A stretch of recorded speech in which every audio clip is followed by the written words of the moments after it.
Okay, pre-algebra, I've got 4 examples of the adding and subtracting fractions with signs today. So we're going to start with this first one. And remember, the first thing that you need to do is you need to look to see what your signs are to see if you're going to be adding or subtracting.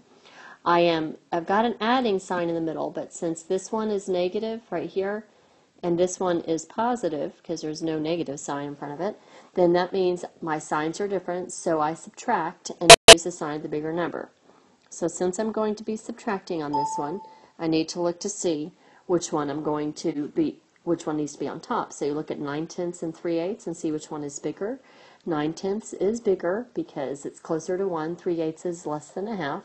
So I'm going to put 9/10 on top. And since it's my positive one, the answer is going to be positive. Because remember, the first one is always, whatever's on top, the answer is always the same. So if your positive one's on top, the answer is positive. If your negative one's on top, the answer is negative. So I'll be taking away the 3/8.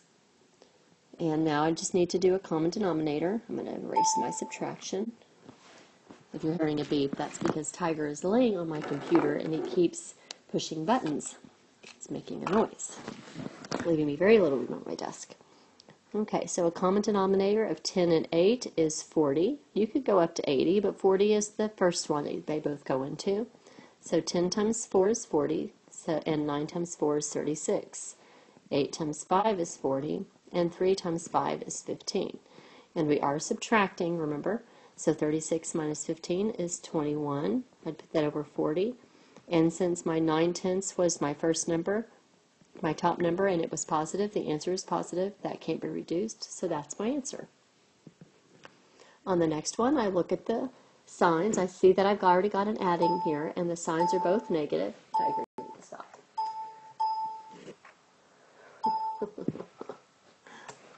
He's funny. Okay, signs are both negative, so I'm going to be adding and keeping the same sign. So I'm going to go ahead and erase this over here, and I'm going to write these up and down. They're both negative, so my answer will be negative. Plus negative 3/10, and a common denominator of 7 and 10. The first thing they both go into is just 70, so I'm going to write 70 here and 70 here. 7 times 10 is 70, so 6 times 10 is 60. 10 times 7 is 70, so 3 times 7 is 21. And then I would add them together, and 60 plus 21 is 81. I'm going to put that over 70. Remember, it's going to be negative because they're both negative. Now I just need to, I'm going to erase all this over here. I'm going to write this as a mixed number, put 81 inside the box. 70 goes into 81 one time. After subtracting, there are 11, so I'm going to put that over 70. And then remember, my answer is negative. So the answer is negative 1 and 11/70. Okay, looking at the next one, this is one where it starts out with a subtraction sign. So the first thing that we have to do is we have to get rid of that. Change subtraction to addition. Change the sign of the next number. The next number is negative, so I'm going to make it positive. Now I look at my signs of both numbers. This fraction was a positive fraction. This fraction is now a positive fraction. So I just add, and the answer will be positive. So I'm going to put 4/9. This is a basic adding fractions, over 5/6. Common denominator of 9 and 6 is 18. 9 times 2 is 18, so 4 times 2 is 8. 6 times 3 is 18, so 5 times 3 is 15. And 8 plus 15 is 23 over 18. And then if I were to divide 18 into 23, it goes in there one time. There are 5 left over, so I'm going to write the answer over here. I've got 1 whole time, 5 left over, and the bottom is always the same as what you started with. So 1 and 5/18. That's the answer to that one. So let's look at this last one here, and then I'm going to make up one more because I want to show you one other thing.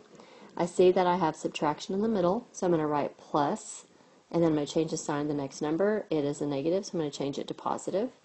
Now I look at the signs. I now have a negative and a positive, so that I still am going to be subtracting and using the sign of the bigger number. And I see that 2/3 is bigger than 1/8 because 2/3 is really close to 1, 1/8 is really close to 0. So I'm going to put that 2/3 on top. And it's negative, which means that my answer will be negative. Right here I'm going to be taking away 1/8. So remember, the 2/3 is negative, but I'm subtracting here. Okay, so I have a common denominator, and really this is kind of what I wanted to show you, so I don't need to do another example. The common denominator of 3 and 8 is 24.